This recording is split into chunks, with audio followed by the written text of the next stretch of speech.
Pesach is coming, and we do up our homes. People clean every last thing, but they don't just clean to get rid of chametz. We understand that what Jews are doing is not just beer chametz. We understand that what Jews are doing, they're shining everything they've got. The house has this surreal sparkle. Everything.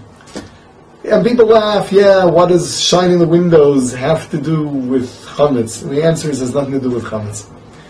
You really want to know what the source is to all this extra polish that the Jew does for Pesach? So let me share the secret with you. The halacha is that at the Seder, you're supposed to set the table with the finest you've got. It says, Kelim noim kafi cholto, kafi kocho. You're supposed to go ahead and set it with the finest that you've got. People have, be it china, be it silver, be it crystal, some even gold, stuff that perhaps you'll see somewhere behind glass during the year, or maybe not even that.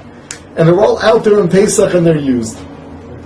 We're supposed to feel cherus, we're supposed to feel freedom.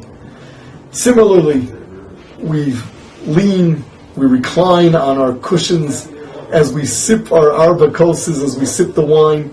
This is all one mitzvah. It's clear that this halacha of setting the table with your finest, with the best dishes you've got, with the finest utensils you've got, that mitzvah is the mitzvah of cherus. It's trying to create an atmosphere of cherus, which is not just freedom, it's aristocracy and nobility.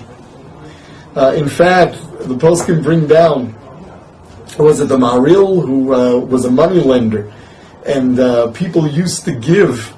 They used to give their moneylender as their mashkon, as their collateral. They would give all sorts of expensive gadgets of those days, and kalim vessels.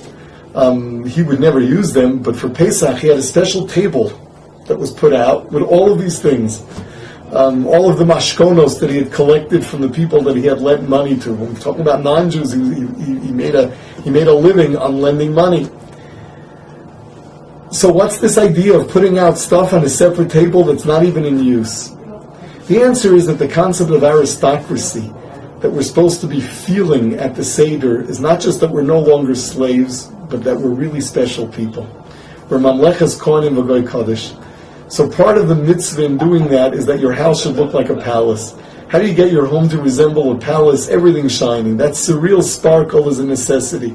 Yes, the windows not having a fingerprint on them, that's very much part of it.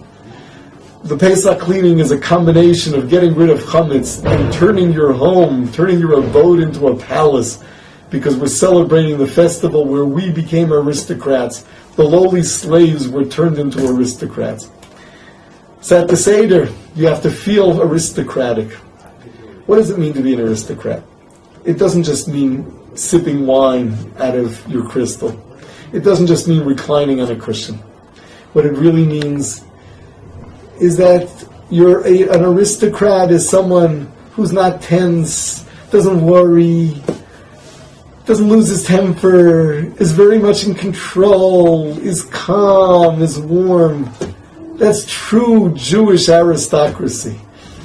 If we are truly to be Makayim, the mitzvah of Heseba, of reclining, that mitzvah of having your finest, that mitzvah of turning your home into a palace and the Seder into this aristocratic dinner celebrating the fact that we are aristocrats, then you have to live like an aristocrat too.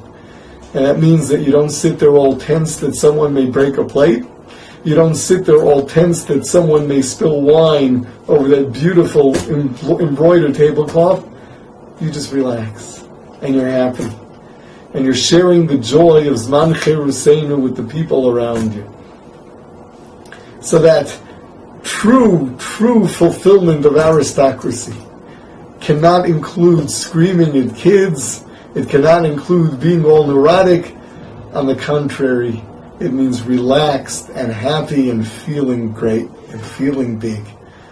Hashem should give all of us not only a pretended sense of aristocracy, but we should really regain that stature of Mamleches Kohanim V'Goy Kodesh, an aristocratic people, the people of Hashem.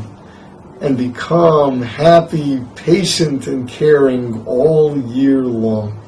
May we have a wonderful Pesach.